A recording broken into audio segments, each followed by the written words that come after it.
Udah nih? Udah. Oke, sekarang kita wawancara sama Arie Kriting.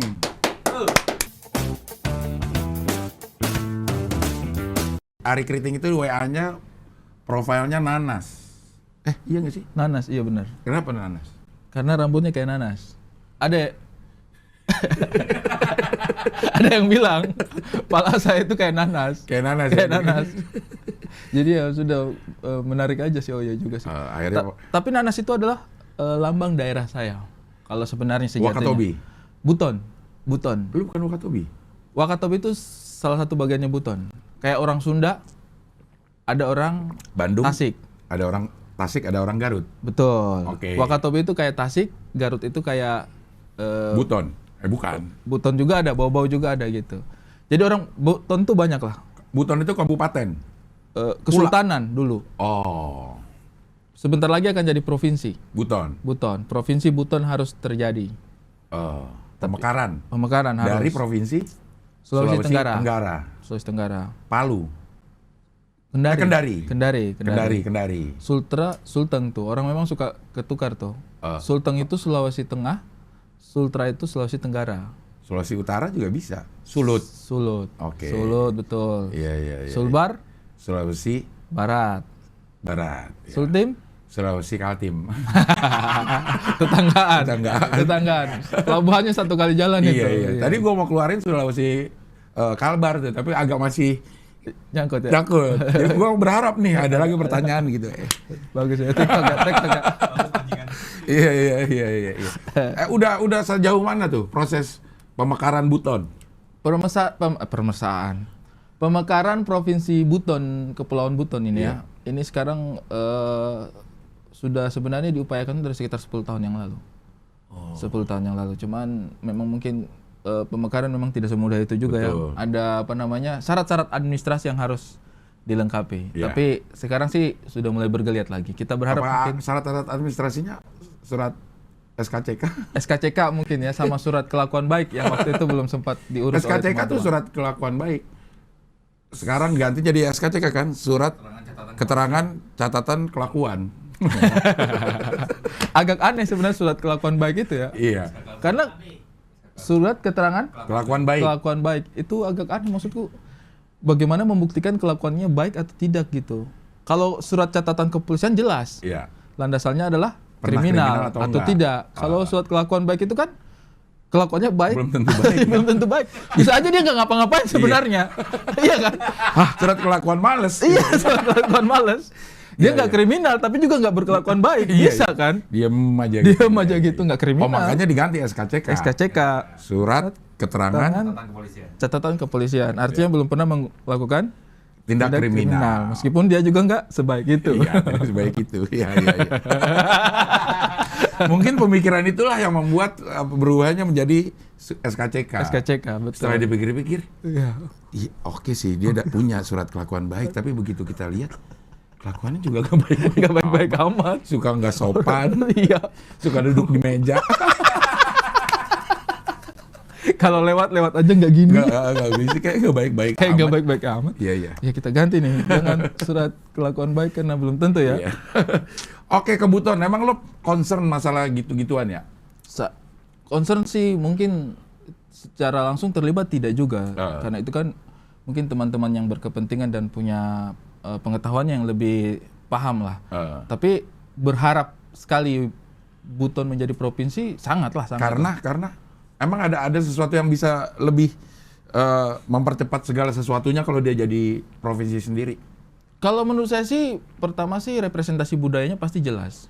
Orang Buton itu kisah kesultanan dan kebudayaannya itu lengkap sudah sejak lama dan Beda berdiri memang. sendiri. Beda. Dan beda dengan Cukup berbeda. dengan yang Dengan Sulawesi Tenggara pada umumnya. pada umumnya. Cukup berbeda.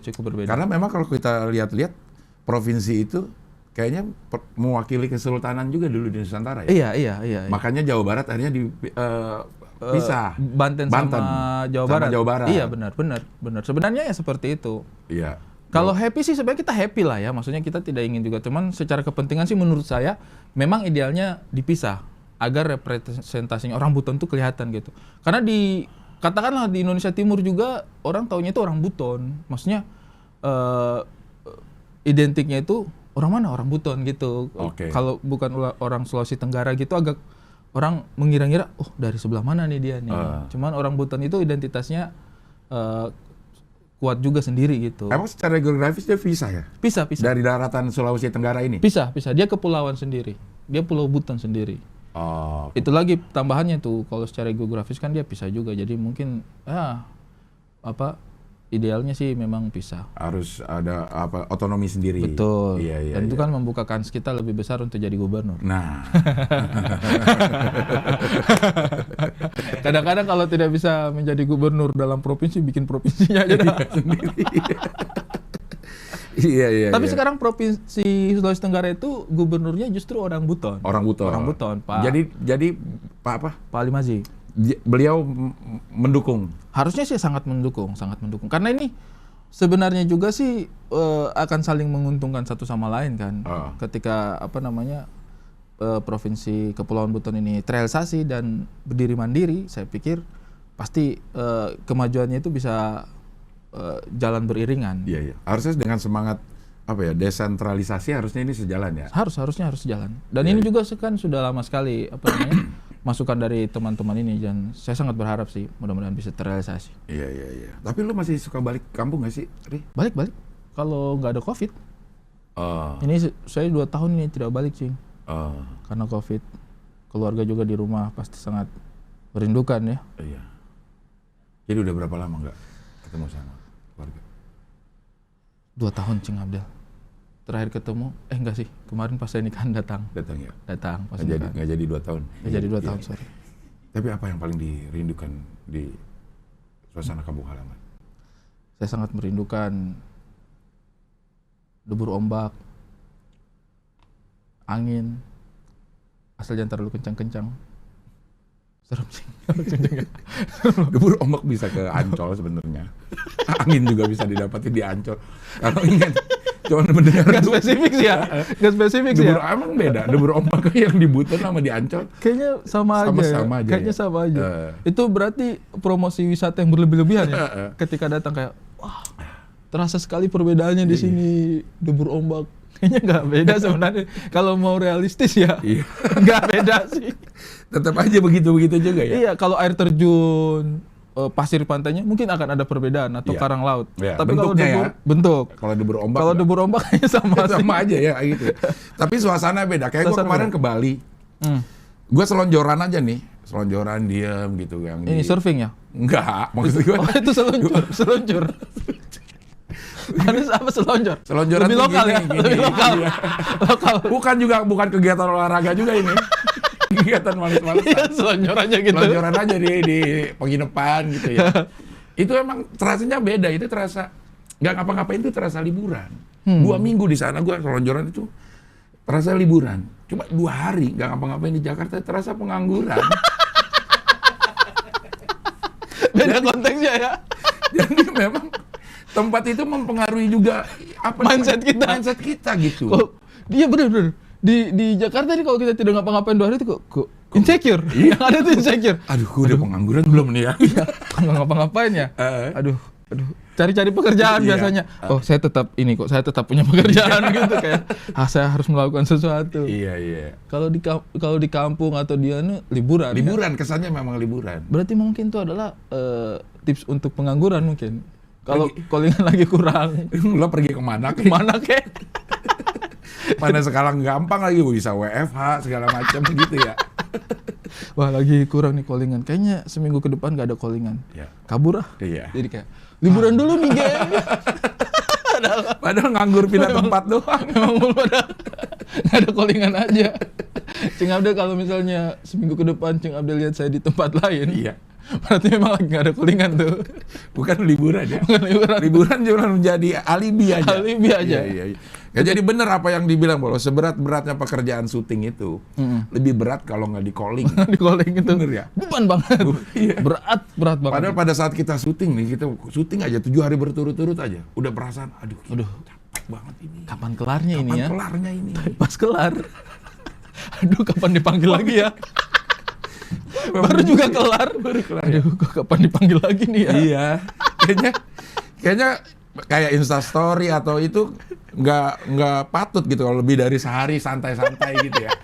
2 hari udah kayaknya udah mau kerja apa Kerja gitu apa ya. ini Ya. Oke, kembali ke Kepulauan Buton. Kepulauan Buton, Buton Iya. Kepulauan. Apa namanya? Buton Provinsi Kepulauan Buton. Pro Kepbut atau Prof. Kepri kan Kepulauan Riau. Betul. Nah, kalau Kepulauan Buton ini jadi provinsi, menurut lo sebutannya apa? Kebut. Bagus dong. Provinsi Kebut. Karena kita cepat. Meraih kemajuan cepat. Oke. Kencang gitu. Jadi Kebut. motonya udah dapet ya. Iya. Ngebut bersama Kebut. Kebut bersama Kebut. Kepulauan Buton maju dengan kecepatan tinggi. Iya. Bagus kan? Bagus ya, kenapa pas ya Kebut ya? Kebut. Kepulauan Buton, Provinsi Kepulauan Buton. Jadi orang kalau mau berangkat ke sana, Iya. Kebut yuk. Iya. Disegerakan semuanya. Iya, semuanya Harus disegerakan. cepat. Iya, kalau naik ini juga naik mobil tuh kayak yang nyuruh kita buru-buru tuh. Iya. Naik Daihatsu Sigra. Segera dong. Iya.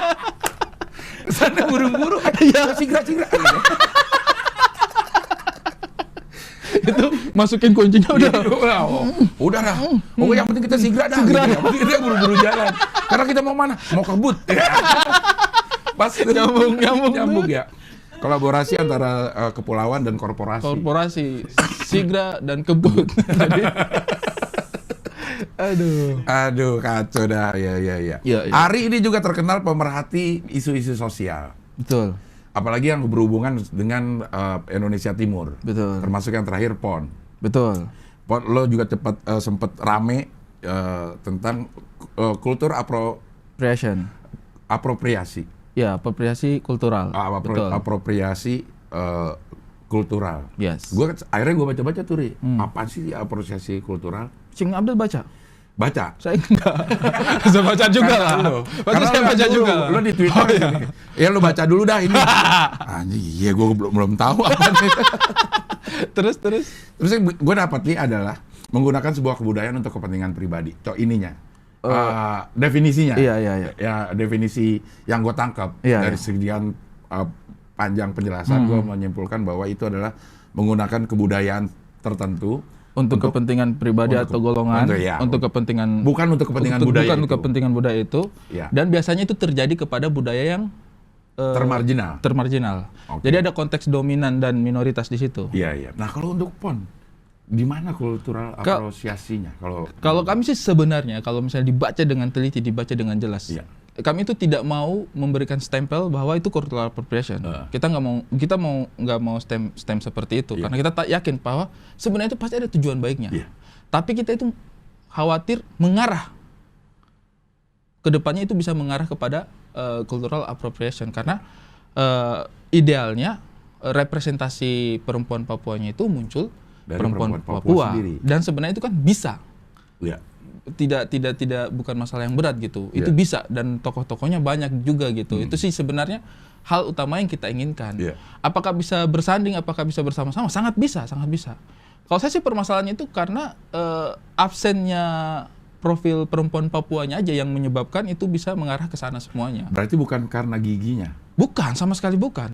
Kita sangat bahagia dan bangga lah kalau Kak Raffi sama Nagita bisa gabung di situ. Pasti kita support. Maksudnya apa yang membuat kami tidak terima kehadiran mereka? Nggak ada gitu. Nah, itu yang jadi pertanyaan. Nggak ada, sama sekali nggak ada. Cuma hal ini menjadi polemik seperti ini karena keabsenan tadi ini. Jadi permasalahannya bukan karena Raffi atau Nagitanya, tapi karena absennya perempuan Papua di situ. Betul, itu. Kalau penyelesaiannya jadi ada 2 perempuan Papua dan Gigi bareng dalam satu frame memakai pakaian Papua. Saya pikir itu tidak masalah sama sekali. Malah lebih bagus. Malah lebih bagus. Itulah kolaborasi gitu. Cuman kita sih berharapnya itu hanya butuh kebijaksanaan aja. Menurut saya itu hal yang penyelesaiannya tidak akan sulit sebenarnya. Apa penyelesaiannya menurut lo? Ya itu menghadirkan representasi perempuan berdua Papua. sama Selesai. Walaupun berdua boleh. Bagus lagi menurut saya. Tambah apa ya nama? Tambah rapat. Jangkauannya juga tambah lebih luas. Lebih luas karena harus diakui bahwa Nagita punya massa yang besar, power yang besar. Dan itu bagus buat promosi PON. Bagus untuk promosi PON, bagus untuk kita semua itu menunjukkan bahwa kita sebagai bangsa itu tidak meninggalkan yang lain. Iya. Kalau berdiri sama-sama itu menurut saya itu artinya kita tidak meninggalkan identitas yang lain. Perempuan papa. Dan maksudnya harus kita sadari juga bahwa kok ini jadi serius, nggak apa-apa ya? Nggak apa-apa dong. Candanya agak kurang nih. Tadi depan udah. Iya. Oke. Karena kita harus kebut. Kita harus kebut.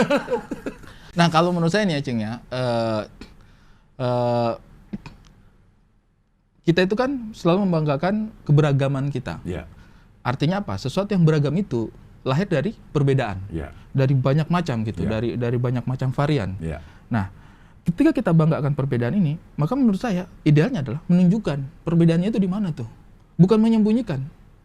Nah, kalau menurut saya sih perempuan Papua berbeda, pada akhirnya berbeda gitu. Dan harus diakui ya? Harus diakui dong, harus diakui. Secara penampilan, secara profil berbeda gitu. Secara budaya, secara pendekatan, tutur bahasa, ada perbedaan, pasti ada keunikan gitu. Pasti ada kekhasan. Nah, ini yang kita rasa sih harus didorong. Nah, kalau bicara isu minoritas, representasi Papua sendiri saja itu masih minor gitu, masih minoritas.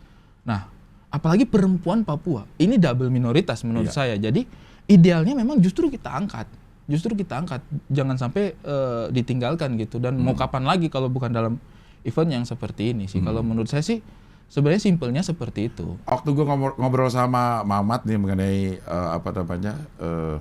orang-orang di timur gitu, dia punya otokritik sendiri bahwa memang orang-orang timur juga harus dengan budayanya sehingga akhirnya terpinggirkan dengan sendirinya karena orangnya pemalu katanya gitu. Sebenarnya kalau nggak rame-rame dia malu, sebenarnya pengen gabung ketongkrongan tapi ada rasa malu, dan itu kata Mamat ya, itu banyak dirasakan oleh orang-orang timur. Emang lu sebagai orang timur juga merasakan itu nggak? Kalau saya merasa bahwa sebenarnya orang timur itu punya dignity, sungkan juga. Akhirnya muaranya ke sungkan. Kita tahu nih, wah kok representasinya nggak sesuai nih sama diri kita nih. Kok diisi sama orang lain nih. Harusnya yang menjadi ikon kan putra daerahnya gitu, putra putri daerahnya. Kok diisi sama orang lain? Tapi kemudian berlarut-larut karena ada dignity, kayak udahlah, nanti saya dibilang cari panggung, nanti saya dibilang cari nama, nanti saya dibilang iri hati. Ini kan waktu kemarin itu kan ceritanya sosialisasinya kan udah dari April, kok baru diomongin Juni gitu kan isunya gitu. Ya karena memang selama 2 bulan ini itu ada perasaan tarik ulur seperti itu loh, kayak aduh gimana ya, enak nggak ya ngomonginnya, Iya. Mungkin nggak sih ini ya kasusnya ini karena nggak ada komunikasi sama orang-orang yang punya pemikiran seperti lo. Kayaknya nggak mungkin ya cuma lo doang yang punya pemikiran seperti ini. Justru bukan dari saya pemikiran ini, Cing. Jadi ini justru dari seniman-seniman Papua duluan. Seminggu sebelum saya posting, itu seniman-seniman Papua sudah posting. Cuma kan kurang terekspos mungkin. Tidak sampai kepada masyarakat umum bahwa wah kok ada isu ini gitu. Jadi mereka sudah posting. Kalau kita lihat runtutan timelinenya, itu saya tuh ngambil dari postingannya teman-teman Papua.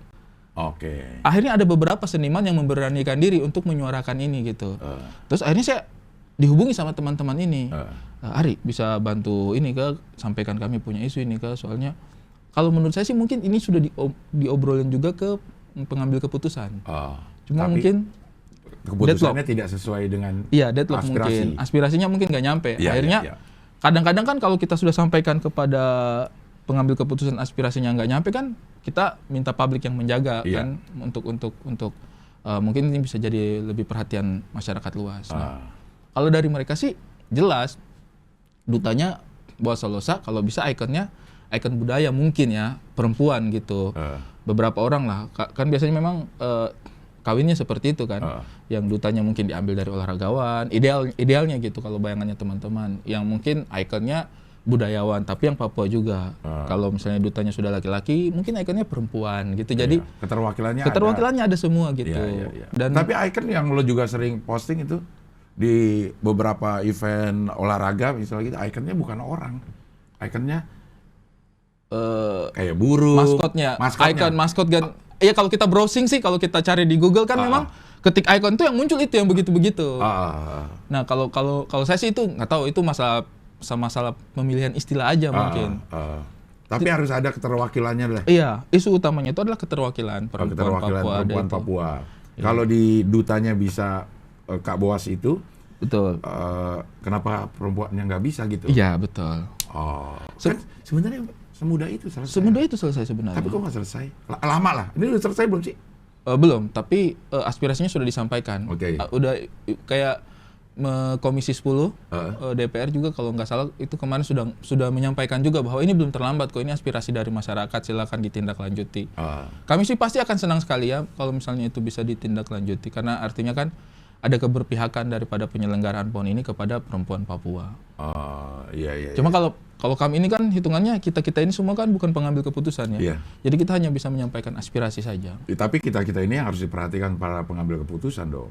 Karena kita kan memang rakyat yang harus diperhitungkan. Iya. Mereka kan mewakili suara kita ya. Betul. Kalau misalnya mereka nggak mewakili ya bukan wakil rakyat dong. Tapi wakil kira-kira yang lucu ya. Sorry. Iya. Saya kira kita berusaha membangun sebuah set, bukan ya, belum ya. Maaf. Tidak semuanya harus dilempar ya. Betul, tidak apa-apa. Mungkin kita agak terbawa suasana karena ini agak berat. Iya. Sebenarnya kita itu fun banget. Pemecahannya mudah kalau kata Ari Kriting, hadirkan aja sosok perempuan Papua di situ, mau didampingi sama berapa orang pun nggak apa-apa. Apa menurut saya sih itu malah bagus. Yang penting sosok, jangan sampai hilang. Jangan sampai ditinggalkan seperti itu sih. Iya. Dan kalau saya pribadi ya, kita Indonesia ini kan beragam. Selalu bangga kita Indonesia beragam. Tapi coba periksa deh. Tayangan kita tuh begitu semua tuh. Sama aja, seragam menurutku. Cenderung seragam. Nah, PON Papua ini saya tuh sebenarnya bermimpi-mimpi sekali, berharap-harap sekali. Itu bisa menunjukkan sebuah pertunjukan kebudayaan yang berbeda. Iya. Karena kan PON tuh biasanya begitu kan. Event olahraga, tapi di awalnya sama di akhirnya itu biasanya disertakan pertunjukan kebudayaan kan. Untuk pembukaan sama penutupan. Iya. Menurut saya sih itu mungkin, masa sih kita tidak mau melihat bagaimana seniman Papua berkreasi? Iya kan? Bagaimana ketika spotlightnya, panggung utamanya itu menjadi benar-benar milik mereka. Ya. Kita kolaborasi lah. Kita mungkin jadi penonton. Sejauh ini sih informasi yang kami terima cukup baik. Bahwa dari pihak penyelenggara juga itu, katakanlah sekitar 80% pengisi acaranya itu katanya akan seniman Papua. Nah ini kan pasti akan jadi tontonan yang sangat menarik sih untuk saya. Karena kan pasti, pengen tahu nih sedalam apa sih, sejauh apa sih, keren apa sih, apa aja. Mungkin hal-hal yang belum pernah kita lihat selama ini kita akan lihat di pembukaan dan penutupan PON. Iya. 20% masih ada campuran dari luar ya. Iya. Supaya ini memang sebuah, kalau gue bilang ini sebuah budaya lokal yang mampu dinikmati oleh semua orang. Betul. Gitu kan. Kemasannya juga harus dipikirin. Betul. Supaya bisa kayak stand up comedy aja deh. Ada orang yang memang lucu di daerah, tapi begitu masuk Jakarta flop. Iya, mungkin karena kemasannya tidak disesuaikan. Iya, betul. Gitu. Jadi tetap lo terbuka untuk itu kalau lo sendiri. Kalau saya sih terbuka, dan saya merasa bahwa seni dan kebudayaan itu universal. Iya. Pasti universal. Berarti dia orang Padang. Apa nih? Karena uni. So, lakinya udah tuh, universal tuh. Lumayan lah ada sedikit. Ada sedikit. Di antara sedemikian beratnya pembicaraan kita ada sedikit ya. Iya. Kalau saya sih tidak masalah, itu menurut saya kolaborasi. Cuman ini kritik sedikit ya, kritik sedikit bahwa kita itu tidak boleh lah semua panggung kita yang isi. Menurut saya. Maksudnya? Ini kan jelas PON Papua gitu. Yeah. Marilah kita kasih panggungnya orang-orang Papua. Siapapun senimannya di situ. Saya saja ini orang Buton, saya mungkin kalau ada yang lebih berkepentingan untuk panggung itu kasih orang yang lebih pantas untuk ada di panggung itu. Untuk saya pribadi ya. Yeah. Karena saya juga memikirkan, kan kemarin kan banyak juga tuh yang, ini kan PON, Pekan Olahraga Nasional. Yeah. Skalanya nasional dong. Yeah. Jangan ditutupi, jangan terkesan sempit, hanya Papua aja.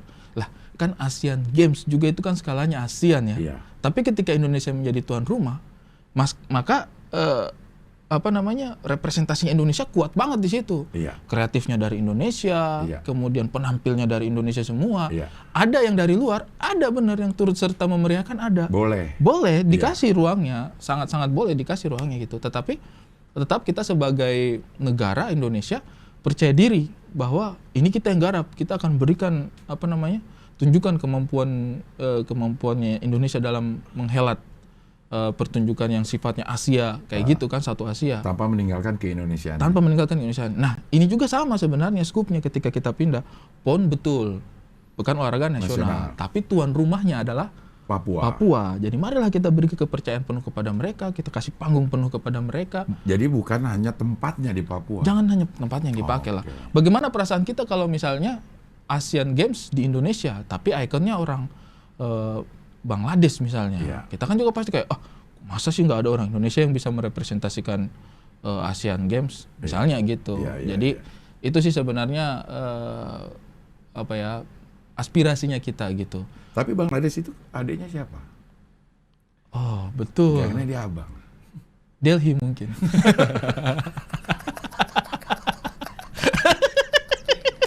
Kadang-kadang asal jawab juga lucu ya.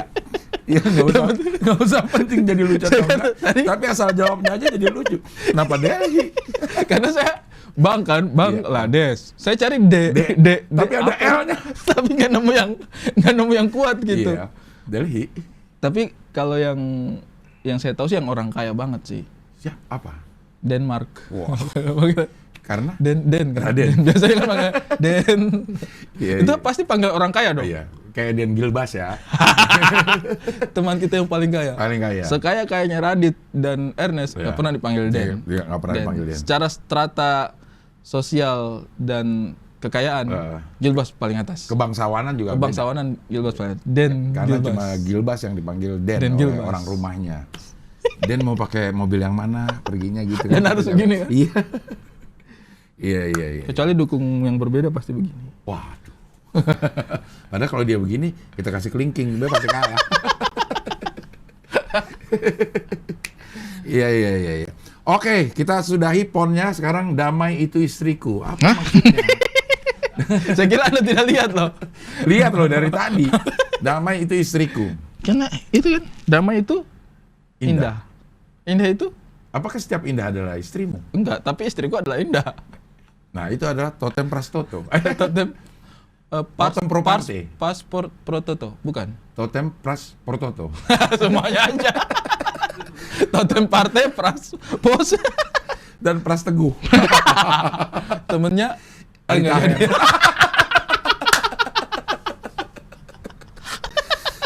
Aduh. Emang dia temenan? Kan sama-sama dari Sumatera Barat. Oh. Sama-sama Sumatera Barat. Tapi yang satu lahir di Papua, kalau nggak salah. Mungkin ya. Udah kita nggak usah bicarain dia. Kita ngomongin ini aja. Ini. Damai itu istriku. Ini terinspirasi dari damai itu indah. Yang sering ada di mana-mana. Orang semua pasti tahu lah terminologi damai itu indah. Iya.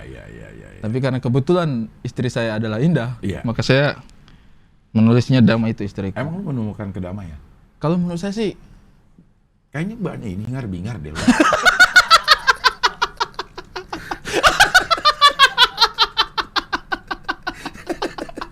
Aduh, mau bilang enggak, kenyataannya begitu. Kenyataannya hingar-bingar.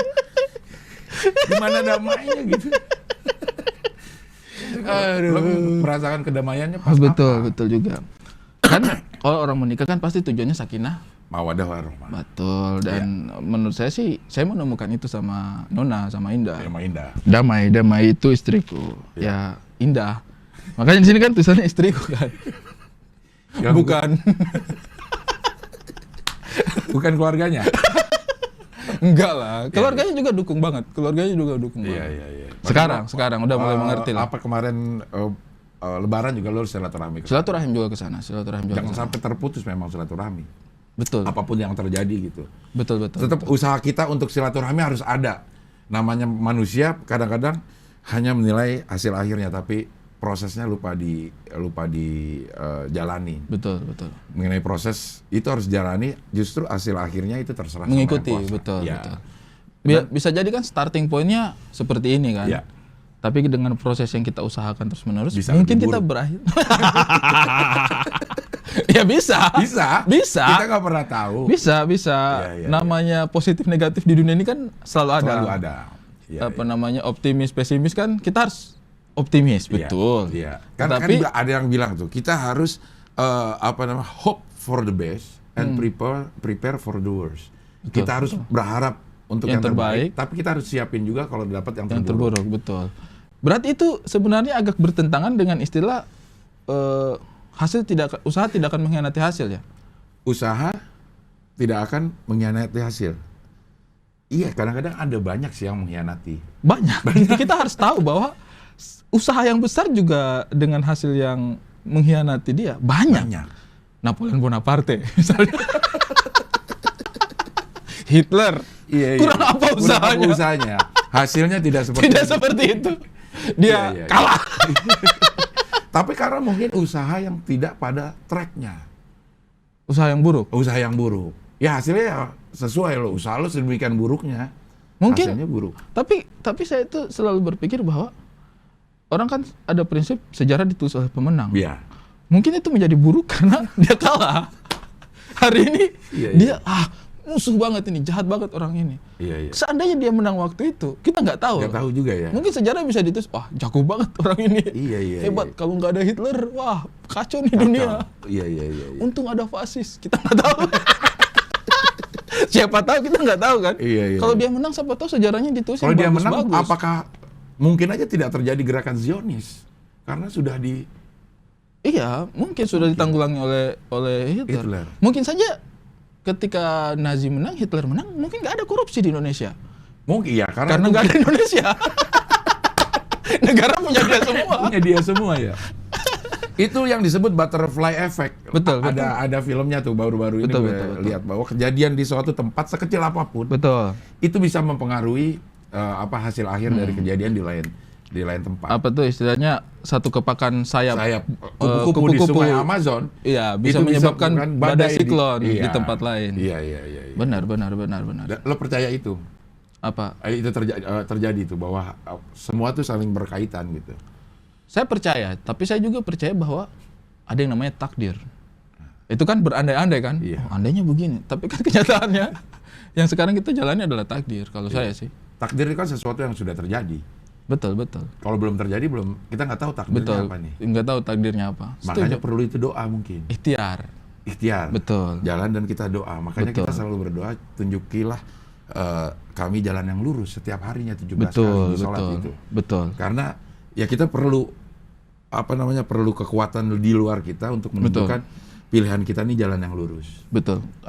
Dan itu memang butuh doa sih menurut saya. Iya. Karena mungkin logika manusia merasa itu betul. Tapi kita kan belum tahu. Kita nggak tahu ujungnya kemana. Benar. Sehingga untuk tahu ujungnya kemana itu kita butuh berdoa agar sesuai nih antara jalan yang kita jalani dengan tujuan akhir yang diberikan rahmat dari yang di atas. Aduh. Wah, bahaya nih. Bahaya ini. Besok ini orang sotoy lu. Iya. Lu udah berapa lama sih menikah? Sudah sekitar Januari, Februari, Maret, April, Mei, Juni. Sekarang Juni. 6 bulan. Udah pernah berantem belum? Wah, berantem sudah lah pasti. Sering.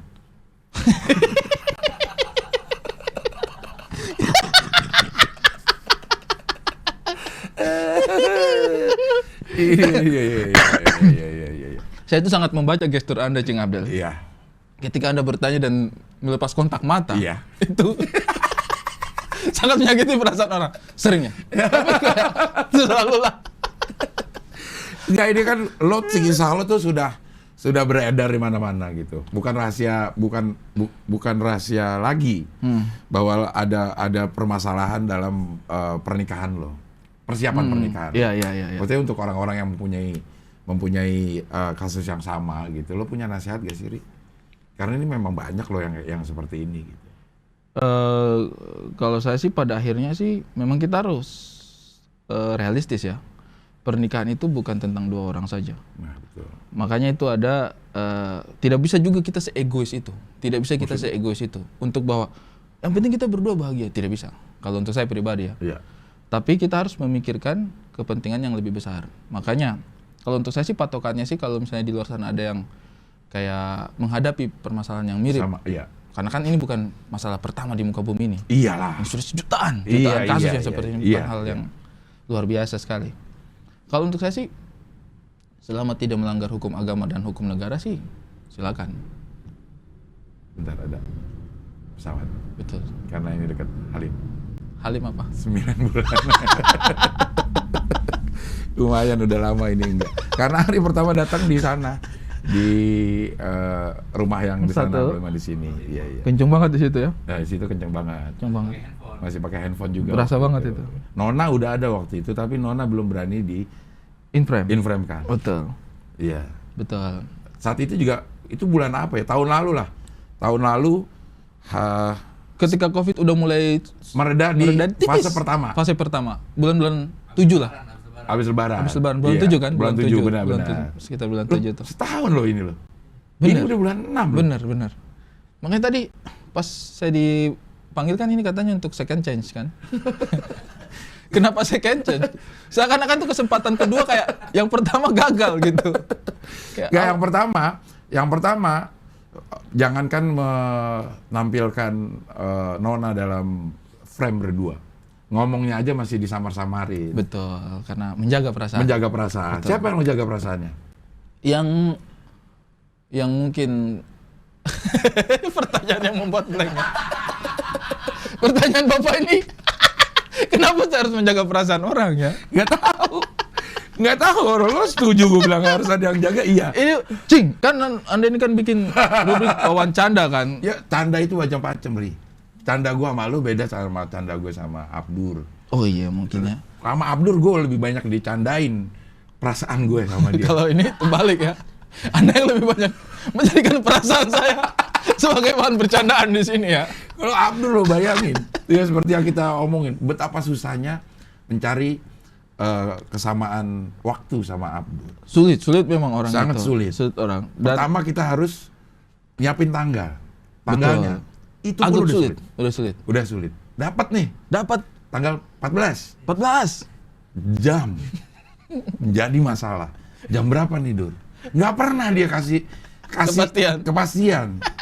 Selesai ini ya, selesai itu ya, gitu kan kita agak tahu selesai jam berapa. Oke nih, gitu dia kasih progres. Jam 4 lah. 4 sore. Deg-degan telatnya.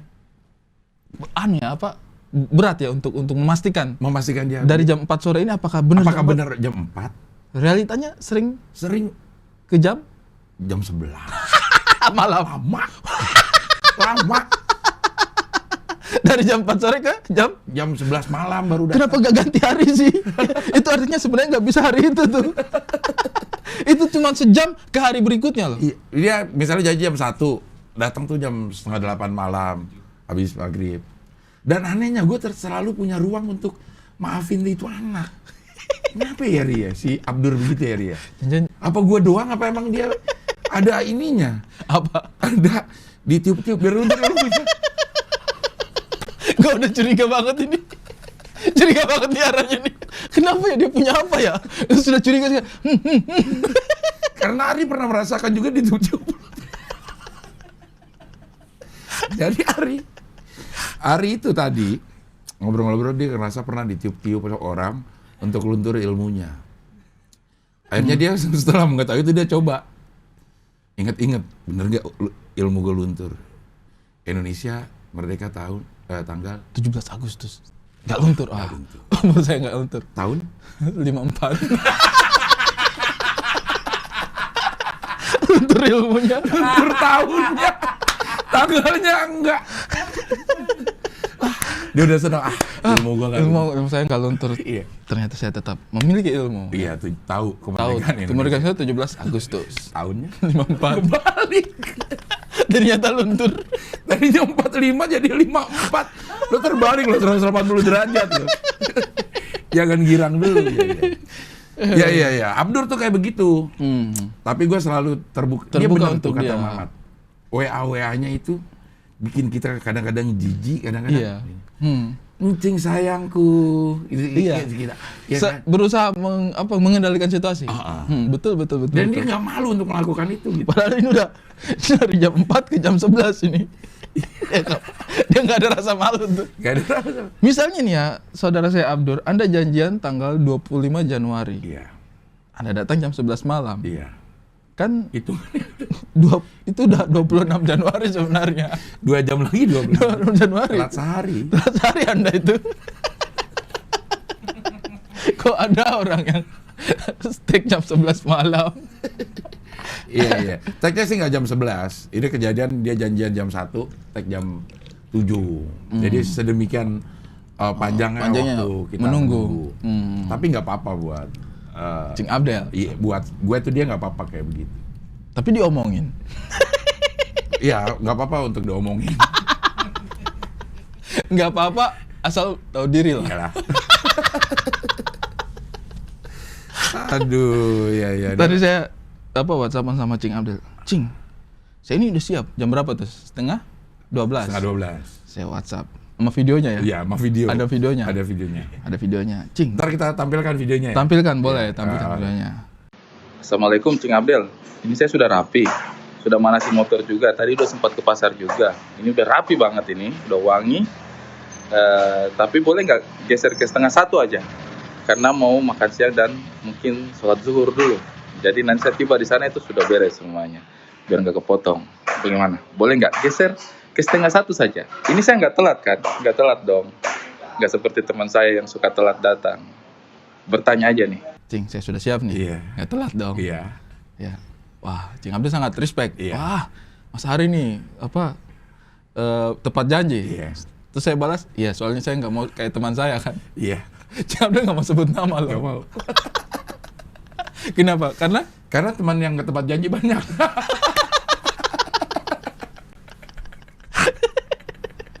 Kita jadi memang harus sekarang mulai menghargai orang-orang yang tidak tepat waktu. Oh iya. Iya. Karena banyak. Karena banyak banget. Jadi permasalahan kalau kita ingin memaksakan cara kita ke orang lain. Betul. Itu bikin kita kecewa banget. Kita yang gondok kan. Kita gondok sendiri. Menghargai orang yang tepat waktu, mungkin karena statement itu membuat kita selama ini kesulitan. Coba kalau diganti, menghargai orang yang tidak tepat waktu. Kita nggak akan capek. Nggak akan capek. Karena memang harus seperti itu. Normalnya begitu.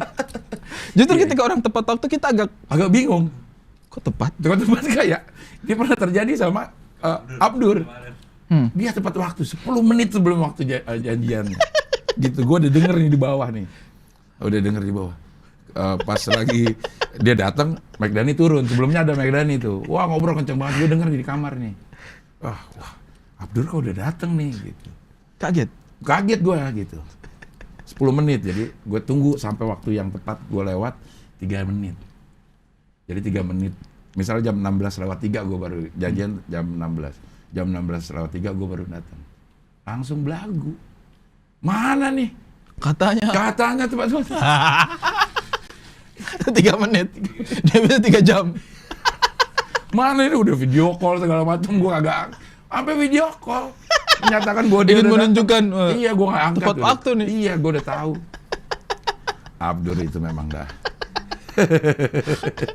Tapi dia lucu. Kemarin dia itu agak keberatan itu. Dengan? Gara-gara saya ini sudah mulai dicap tidak tepat waktu nih. Semua orang-orang yang janjian sama dia sekarang itu sangat concern sekali. Saya janjian sama orang aja jam 6. Yeah. Ini mereka suruh saya jalan jam 4. Kata Abdur itu. Biasanya orang kan kalau janjian nggak sampai di detail disuruh jalan jam berapa kan. Pokoknya jam 6 dah. Iya. Ini sekarang orang-orang itu menurut saya itu sudah tidak, memang dia harus sedikit kesel dengan itu karena itu udah melanggar wilayah. Iya. Jadi ketika janjian itu sistemnya adalah kau ketemu jam berapa, urus aja jam ketemunya, nggak usah urus jam orang jalan jam berapa.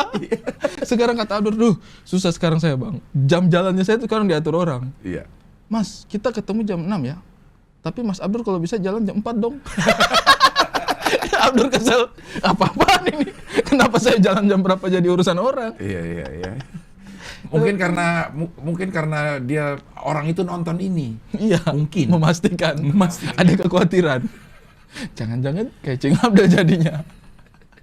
Tapi gue udah kasih disclaimer. Kalau masalah di kontrak dibayar, dia nggak pernah telat. Karena dia ada tanggung jawab di situ. Betul. Ada tanggung jawab di situ. Gitu. Dia profesional. Hal-hal yang sifatnya sosial kayak gini ya. Amal, ini kan amal. Lebih ke amal ini. Lebih kepada amal. Mungkin beramal ini kayak. Kasih beramal itu juga nggak apa-apa. Iya. Ya mungkin ini dianggap sebagai amal buton. Adik saya Adiknya dong. dong. Adik saya dong, amal buton. Konten Iya, kreator. iya. Itu Abdur. Abdur. Mamat sekarang kita ngomong nih. Di pernikahan lu berdua sama Abdur menurut gue jahat ke Mamat. Karena Ngeprank. Dan itu lu katanya, Ri. bukan, ya ampun. Kata Abdur lu. Itu bisa? semua kakak Ari. Kakak Ari yang ini semua. Apa namanya? Grand desainnya itu kakak Ari. Begini, kadang-kadang kan kita itu ingin memberikan kesan. Sekarang orang kalau bicara pernikahannya saya, 2 yang di highlight. Iya. 1, Iya. Mamat, nikahnya saya pakai baju futsal. Iya dong. Iya. Iya. Nah, dia kan menjadi highlights di pernikahannya saya itu. Nah, menurut saya itu apa? Jadi lo melakukan itu dengan niat baik sebenarnya. Baik. Berak. Bayangkan tuh, ada highlightsnya pernikahan saya itu 2 loh. Iya. Dia salah satunya loh. Mamat salah satu. Mamat salah satunya. Orang itu hanya mengingat 2 hal di pernikahan saya. Lo merit. Apa? Lo menikah. Bukan. Satu lagi yang hingar-bingar. Enggak disuruhin. Highlightsnya kan 2 itu dong. Iya. Mamat pakai baju futsal Iya. dan hingar-bingar. Hingar-bingarnya. Iya. Betapa meriahnya. Betapa meriahnya itu pernikahan saya itu. Iya, Dan iya. Mamat menjadi salah satunya. Itu adalah cara kami bersaudara, menunjukkan bahwa kedekatan emosi. Kalau tidak kenal, pasti tidak mungkin itu terjadi. Masa saya mau prank orang lain jadi pakai baju futsal? Nggak mungkin dong. Itu hanya bisa dilakukan kepada orang yang secara emosional dekat. Mamat Al-Qadiri, dia itu harusnya bangga loh. Harus bangga banget dia. Yang di prank saya. Bukan Pak siapa gitu. Pak Jarwo. Kalau Pak Jarwo pakai futsal kan tidak ada adab saya. Itu habis saya dihujat. Iya. Tapi itu sebenarnya yang salah Abdur, Cing. Tuh. Ini bukannya cuci tangan ya. Iya, kalau waktu gua tanya Abdur, ya ini Ari. Nggak mungkin lah gua Nggak. melakukan itu kalau nggak ada. Saya berani jamin ini Abdur. Karena skemanya itu sudah kami atur. Iya. Kita bawa Mamat, ya kan? Pakai baju futsal, memang. Kita bikin skema mau syuting konten futsal. Iya. Bawa Mamat. Nah,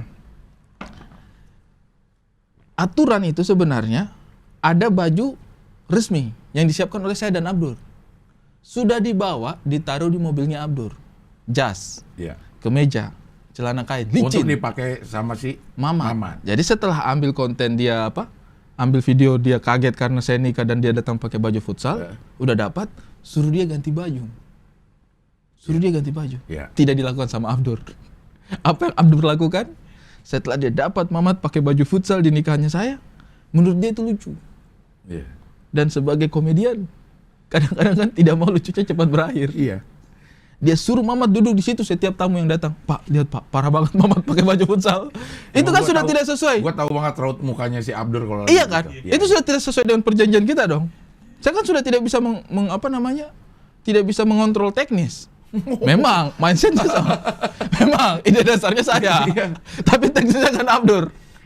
Kalau tidak sesuai teknis, sekarang Sobat Ceng Abdel, bayangkan datang pakai baju futsal, lucu dong. Iya. Tapi habis itu udah dikasih baju resmi gantian, mengikuti prosesi pernikahannya saya dengan baju yang rapi. Iya. Tidak ada masalah dong harusnya. Abdur, Cing. Ini Abdur. Pelaksana teknis di lapangan Abdur Arsyad. Dia tidak kasihkan itu jas yang sudah dibawa untuk Mamat. Itu. Jadi hati-hati kalian. Kalau atasnya udah benar, bawahnya tidak benar, itu bahaya juga. Anjay. Ini bisa diterapkan di provinsi Kepulauan Buton yang baru nih. Betul. Bahwa jangan macam-macam. Atas itu mungkin secara ide dasar bagus. Bagus. Tapi kebijakan bagus. Pelaksana itu penting juga. Hati-hati jangan sampai ini kan image saya yang jadi terlukai. Wah, Ari parah nih melakukan hal ini pada Mamat. Padahal saya sudah bikin planningnya itu rapi. Pelaksananya Abdur nih.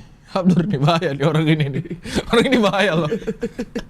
Abdur emang Oknum. Kita tidak enak kalau mau sebut Abdur. Iya. Kita sebut aja oknum. Oknum Abdur. Nanti kalau Tidak semua Abdur seperti itu. tidak semua Abdur. Oknum Abdur betul. Siapa tahu ada Abdur lain. Ya Abdur yang baik merasa lebih banyak dibanding Abdur yang ya, oknum ini. Oknum Abdur. Iya. Tapi Mamat sakit hati nggak sih? Setelah Sakit itu? hati. Dia Dia sakit hati sekali. Cuman saya salut juga dengan jiwa besar anak itu. Karena dia tetap mengikuti prosesi pernikahannya saya. Dia duduk sama-sama juga. Tapi mukanya asam sekali. Asam sekali mukanya. Kalau orang timur bilang muka asam. Masam ya kalau bahasa Indonesia. Masam, iya. Masam. Kenapa ya itu namanya istilahnya muka masam? Kecut. Maksudnya itu. Gitu. Tapi nggak ada loh orang yang marah mukanya kayak kecut asam gitu. Itu Mamat? Mamat mukanya tegang.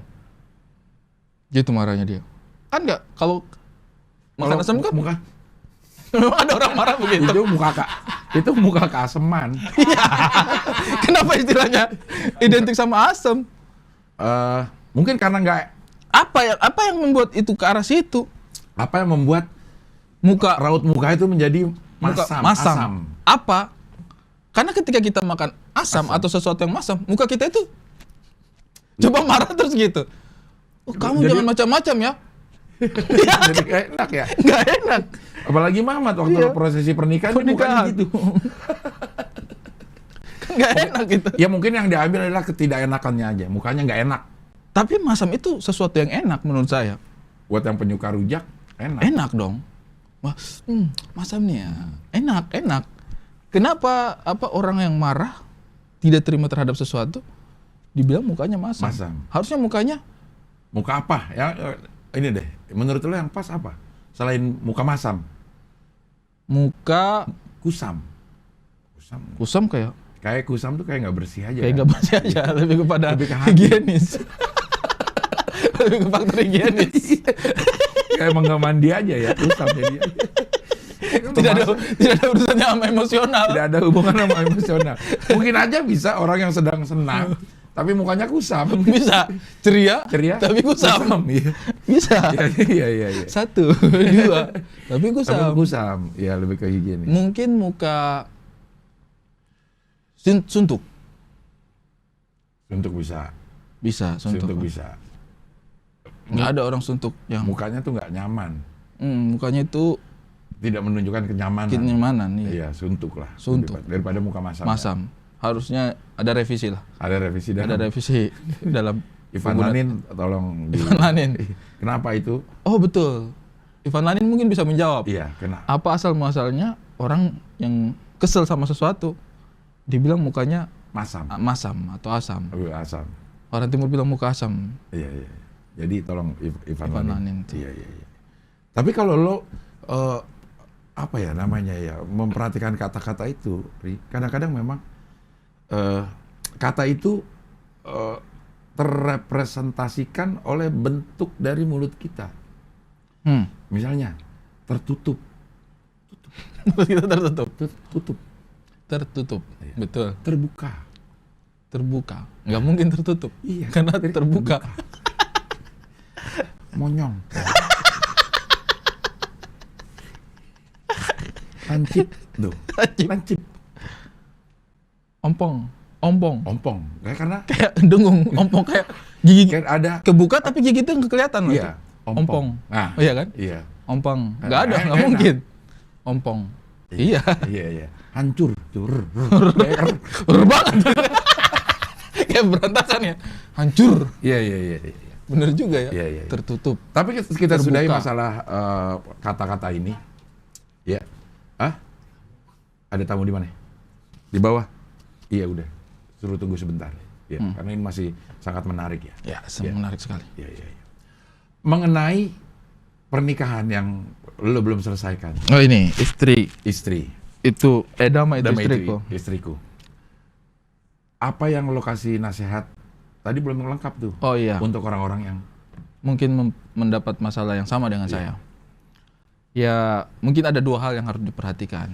Pertama, pernikahan itu adalah membentuk sebuah institusi yang bernama keluarga. Artinya ada aturannya.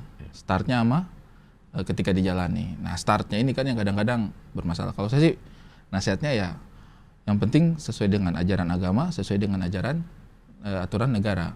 Artinya ketika ini disclaimer dikit mungkin ya atau apalah terserah namanya. Artinya ketika ada restu dari seorang ayah, menurut saya itu penting. Dan cukup. Oke. Ketika kita kan tidak bisa memaksakan semua orang suka sama kita. Yeah. Tetapi sepanjang menurut saya keputusan itu diambil tidak melanggar hukum agama atau hukum negara, menurut saya itu cukup. Itu sudah lebih dari cukup. Yang kedua adalah kita harus menanyakan ini kebahagiaan siapa yang sedang kita kejar. Kebahagiaan siapa yang sedang kita kejar. Waktu itu saya memang tanya sama Nona juga, apa yang harus kita lakukan untuk bikin dia bahagia. Kalau pernikahan ini bisa bawa kebahagiaan untuk kamu, kita lakukan. Tapi kalau misalnya kita harus tunggu dulu sebelum kita ke jenjang pernikahan, tidak masalah juga untuk saya pribadi. Nona sih merasa bahwa nggak apa-apa, kita jalani aja dulu. Oh, oke. Karena kebahagiaannya Nona ada di pernikahan ini. Oh, oke. Jadi itu menurut dengan saya segala intrik-intrik yang ada. Iya.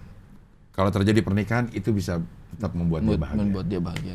Dia ingin ke arah situ. Jadi ya sudah kita jalani sama-sama gitu. Iya. Tapi bukan berarti kita tidak mementingkan restu. Iya. Karena ini kan katakanlah saya kan sama Nona sudah dari 2017. Iya. Ke jenjang pernikahan itu insya Allah sudah melakukan banyak hal juga sebenarnya untuk usaha-usaha untuk mendapatkan restu dari semua pihak yang pantas untuk dimintai restu udah lo lakukan. Udah dilakukan juga. Cuman memang nggak ujuk-ujuk berarti ya. Nggak ujuk-ujuk. Cuma kan memang kita tidak bisa memaksakan kehendak kita. Kita pengen direstui, pengen banget. Iya. Tetapi juga kan kita tidak bisa memaksakan orang untuk merestui. Iya. Dan saya juga sih merasa bahwa pada akhirnya mungkin mengejar restu manusia tetap saya lakukan. Yeah. Tetapi yang saya tidak bisa hindari adalah restu dari Sang Pencipta. Kalau sudah ditakdirkan saya menikah pada tanggal sekian, bulan sekian, akan terjadi. Akan terjadi. Karena kun fayakun. Kun fayakun. Itu sih yang saya yakini. Luar biasa. Salut gue sama diri gue kalau begini.